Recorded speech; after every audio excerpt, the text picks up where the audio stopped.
자, 뉴스공장 경제가정교사 최백은 교수님 모셨습니다. 네, 안녕하세요. 예. 요즘 코로나 뉴스에 경제 뉴스가 덮이긴 했는데 그 가운데를 뚫고 여러 가지 뉴스가 많이 나왔는데도 불구하고 그 뉴스들이 좋은 뉴스라서 그런지 보도가 안 되고 있습니다. 보도가. 자, 우선 가계금융복지조사라는 걸 했습니다. 이거 매년 하는 겁니까? 예, 매년 하는 건데요. 이게 이제 분기별로 하는 가계 동향 조사라는 게 있어요. 이거는 이제 1년에 한 번씩 하는 가계금융복지조사는 1년에 한 번씩 1년에 한 번 하는 거고. 근데 사람들의 소득조사를 가계의 소득조사를 분기별로 조사하는 게 쉽지가 않아요, 사실은요. 그렇겠죠. 예, 분기별로 그러니까 그걸 기억도 사실 하기도 쉽지도 않고 그렇잖아요. 그래서 이제 그 부분을 좀 보완하기 위해서 이제 1년 단위로 이게 되게 이제 선진 국가들이 되게 1년 단위로 하고 있는데 올 한 해를 비교하는 거죠. 1년 동안 소득을 다 이제 그러니까 이제 하면은 집계하기 쉽잖아요. 그렇죠. 저기 국세청에 다 저기 나온 자료 나오고 그러니까요. 그리고 연말에 이제 소득정산도 하고 그러니까요. 거기다 뭐냐면 이제 자산하고 부채도 같이 조사를 해요.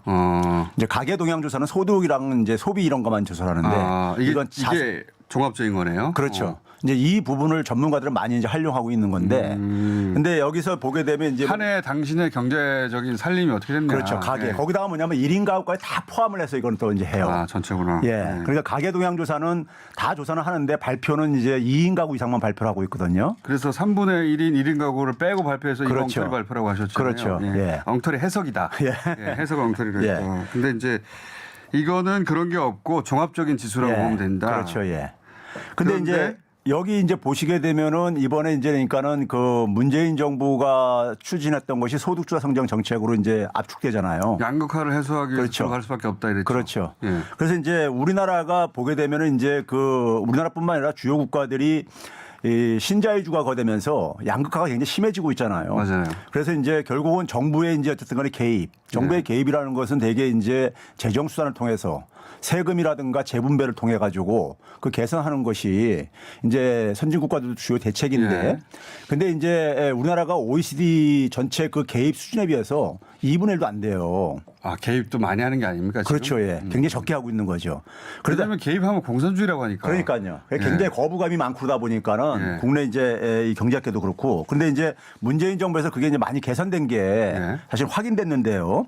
소득 변화 1년 동안 소득 변화를 보게 되면은 전체 가구는 한 1.6%가 소득이 1년 소득이 증가했는데 하위 20%가 4.6% 증가했어요. 그러니까 거의 한 3배 정도 가까이 이제 평균보다도요. 그리고 이제 중간층이 2.1%로 이제 평균보다는 조금 더 증가했고요. 상위 20%가 1.1%로 굉장히 바람직하게 됐죠. 그러니까 소득 격차가 줄어들었다는 거 아닙니까? 그렇죠. 전체적으로. 그리고 또 한 가지가 이제 뭐냐면 우리가 이제 경제적인 약자층들이 되게 연령별로는 되게 이제 65세 이상 우리가 이제 노인 빈곤율 많이 얘기하고 그러잖아요. 그것도 많이 축소됐는데 65세 이상 소득은 4.0%나 올랐어요.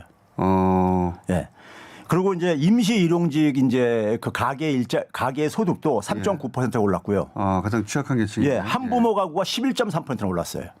한부모 가구. 그거는 정부 그 지원 대책이 그 결과죠. 이거는요.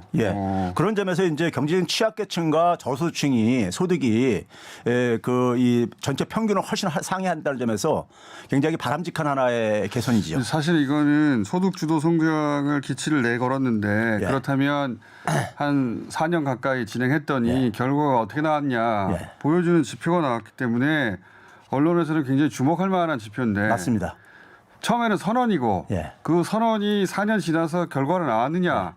그러면 성공이든 실패든 굉장히 중요한 평가 수단이 나왔는데 좋게 결과가 나오다 보니까. 그러니까 이런 걸 가지고 이제 소득주도 성장 정책을 평가를 해줘야 되는데 그냥 뭐 이 최저임금 많이 올려가지고 자영업자 다 죽게 생겼다 뭐 이런 얘기만 떠들어대고 있으니까. 실제로는 양극화가 주였기 때문에 줄어드는 양상으로 가고 있으니까 소득주도 성장의 정책적인 결과가 나오고 있다라고 이제 그걸 평가하는 전문가들의 인터뷰가 나와야 되는데 안 나오죠. 왜냐하면 양극화가 줄어들었거든요. 좋아서 안 나오는 겁니다. 자, 그리고 또 하나가 저는 이게 보도량이 적은 것도 잘 이해가 안 가요. OECD하고 IMF가 그 가장 객관적이고 가장 큰 덩어리에 경제에 대해서 말할 단위 아닙니까? 그렇죠. 근데 연말에 이제 OECD하고 IMF가 동시에 여러 가지 지표를 발표했어요. 그중에 한국이 나왔는데 결과가 좋거든요. 좋으니까 또 보도량이 없어요. 이것도 잠깐 해설해 주십시오. 예, 그러니까 IMF나 OECD 하게 되면 국제 어떤 공인 기구잖아요. 어쨌든 간에 뭐 좋든 싫든 간에요. 그렇죠.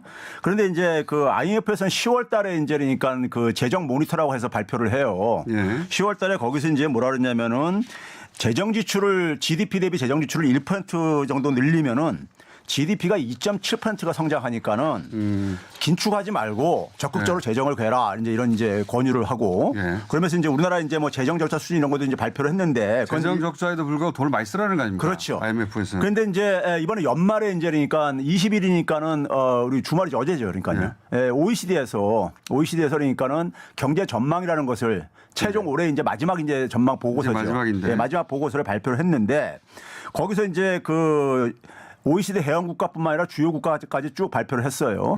발표를 했는데 OECD 1위예요. 그렇죠. 성장률은 1위. 예. 성장률은 여전히 1위이고요.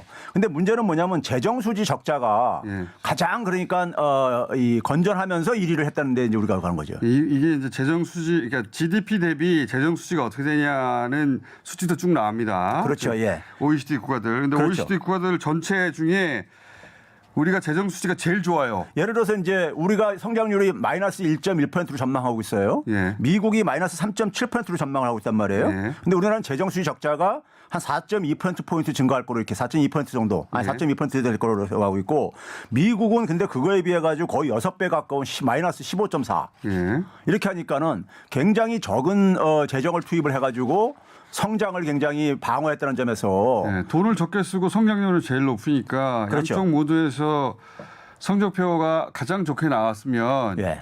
이거 보수 정권 때였으면 이거 일주일치 기사거리입니다. 맞아요. 더군다나 일본하고도 보게 되면 성장률이 일본이 우리보다 5배가 나빠요. 예. 5배가 나쁜 데다가 재정은 거기다 우리보다 2배 이상을 더 썼었어요. 돈을 많이 GDP 대비. 썼는데 성장률은 안 나온다. 성장률은 5배는 더 나빠요. 예. 근데 이런 거는 그러니까 우리가 평가를 해줘야 되는 거죠.